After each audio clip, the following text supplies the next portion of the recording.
Yeah. I tell you what, a person who believes that this wasn't set up by our own government is an idiot. Okay, so now we're going to start a series of grammar concepts dealing directly with identifying errors in sentences. Now that you have completed the whole sentence structure thing, now it's time to start going over the errors that you may find in sentences. And the only requirement for this that you need to know before this is understanding sentence structure, phrases, clauses, and sentence types. If you understand that, then you're definitely ready for this. So this is where we get our hands dirty in sentence structure. Okay, so let's get started here. The first we're going to deal with, of course, is avoiding fragmented sentences. And really, I like to deal with this in this way. I like to call it clause fragments, because as we learned with the different sentence types, we learned that we have multiple clauses within a sentence, all except, of course, the simple sentence. So when we're dealing with sentences, especially on the SAT, they're going to usually be multi-clause sentences, or the intention is that it's supposed to be a multi-clause sentence. So you can't, so in order to really apply what we're about to learn, you have to really think about it in sentence, but also think about it in clause also.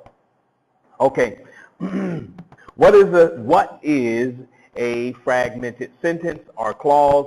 And of course, a sentence fragment is basically a dependent clause or a phrase that is punctuated as a sentence. In other words, it is written, and based on what we learned about what a clause is, it's supposed to have a subject and a verb, and this doesn't. It only has a subject, or it only has a verb.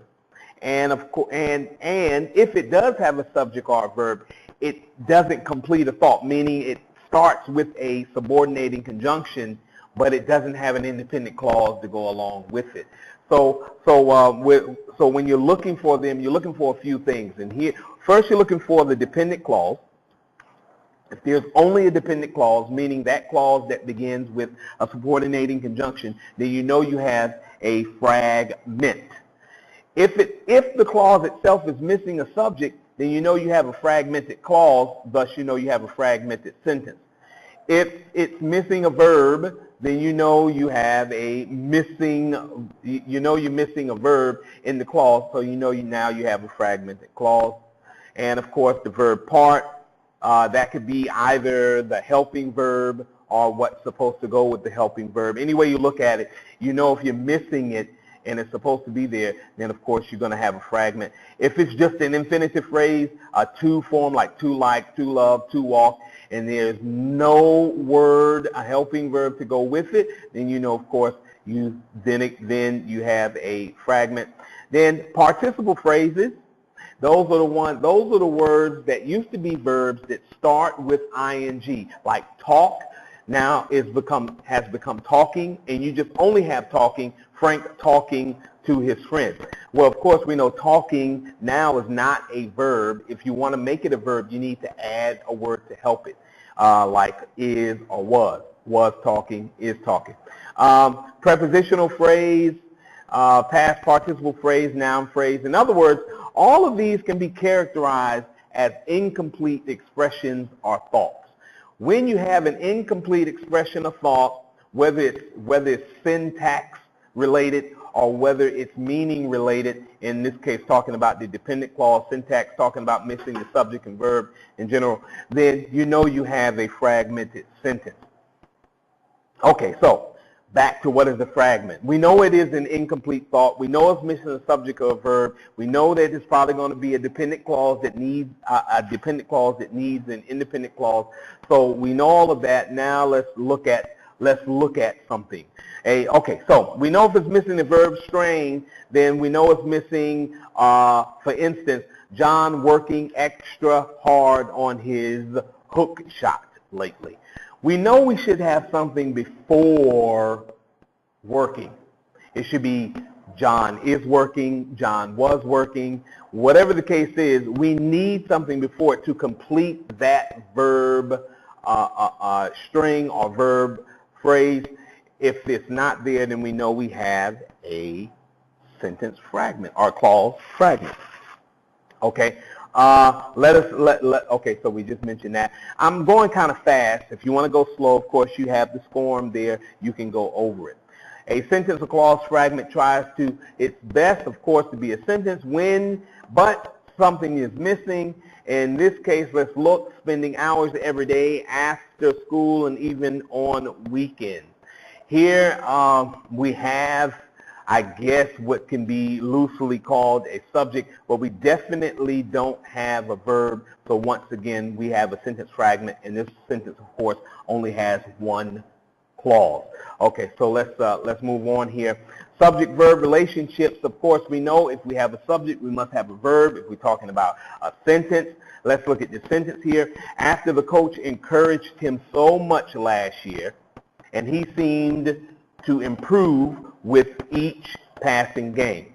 Well, after the coach encouraged him so much last year, and he seemed to improve with each, you can hear that you're missing something. This is the thing that you can hear it. Here, of course, we have the subject-verb relationship. In fact, we have two of them, meaning we have two clauses. The problem is the dependent word after, but we don't have an independent clause. And there's no punctuation there to identify that we are supposed to have independent clause. So in other words, after is just going to take control of the entire sentence. Thus, we only have one dependent clause, making the entire sentence fragmented. Okay, so let us move on here. Like I said, you can go, slower with the SCORM activity. Be alert for strains of prepositional phrases, because no matter how many prepositional phrases you have, it don't matter. You are going to have a sentence fragment. Immediately after the founding of the college and during those early years as the predominant educational institution in the American Midwest, we don't have anything that indicates any kind of subject-verb relationship here. We just got a bunch of prepositional phrases after the founding of the college during those years as the prominent educational in the American, but it's a lot being said, but actually nothing is being completed, and thus we don't have a sentence. We have a sentence fragment. So just because you throw a bunch of prepositional phrases together, if you don't have that clear subject-verb relationship, you got yourself a fragment in that clause. Yes. So here's the questions to ask. Is there a verb? And remember, jumping is not a verb. Jumped, depending on how it is being used in the sentence, is not a verb. To jump is not going to be a verb. We need some word to help it. Is there a subject? Of course, we know that we have to have a subject in a sentence, or a subject has to be implied, and some sentences can be. But in other words, it must be clear what the subject is to the reader. If not, then we're not going to have a sentence, complete sentence. We're going to have a sentence fragment. And of course, those words that begin clauses, that create dependent clauses, if they come at the beginning of the clause, after that clause, we must have an independent clause to complete the meaning. So, is there an independent clause is the last question. Let's look at, I'm just going to go over one or two of these practices in the SCORM activity. I want you to go over the rest of them. Let's go over this first one. Friends taking turns at the rock climb, helping and joking with each other. Now, we know the problem here is no verb. Taking is not a verb. Okay, it's a past participle, and it can't function as a verb. So we need something in front of it. Is taking, was taking, has been taking, whatever you want to put there, we need it there. But this sentence doesn't have it. So we know in this clause, which is only one clause in the sentence, we know we have a fragment here. And of course, we can correct it by just get rid of taking and replace it with took, or we could add something to create a verb phrase. Either or, it has to be done. If not, we have a fragment. Okay, so let's look at this. She retold the story, a story recently told. Now, of course, I know you picked it up right off here, our semicolon. So we know we have two clauses. Actually, we have two independent clauses. So now we're trying to figure out, do both independent clauses have a subject-verb relationship? She retold the story, a story recently learned. Well, there's no problem here because we know learnt is the past participle. There is a problem here. We know learnt is a past participle and it needs to be helped with something. And of course, in this case, we could probably add she had learnt or had. Yes, we are changing had been learning. However, whatever the meaning is you're trying to accomplish in the sentence, but without a doubt, we can't keep it like that. She retold the story. One, she had recently learned, and definitely we needed to correct that. Now, I'm not going to go over all of these.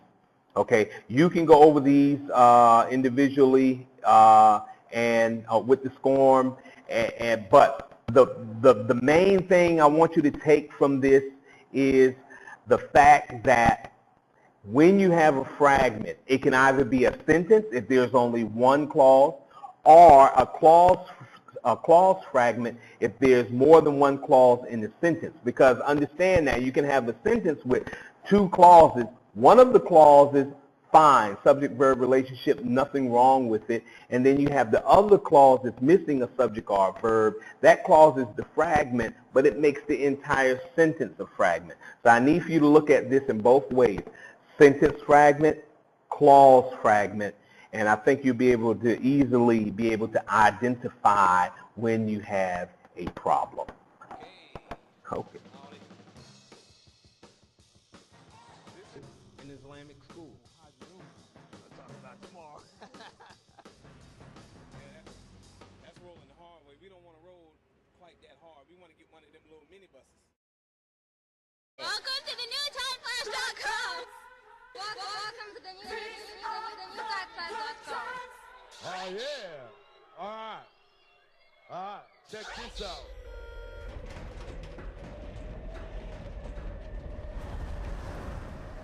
I would not be asking any one of you to take this leap if I did not have complete faith in your ability to succeed.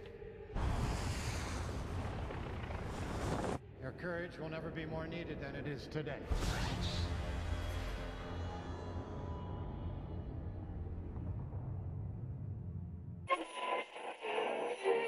I tell you what, a person who believes that this wasn't set up by our own government is an idiot.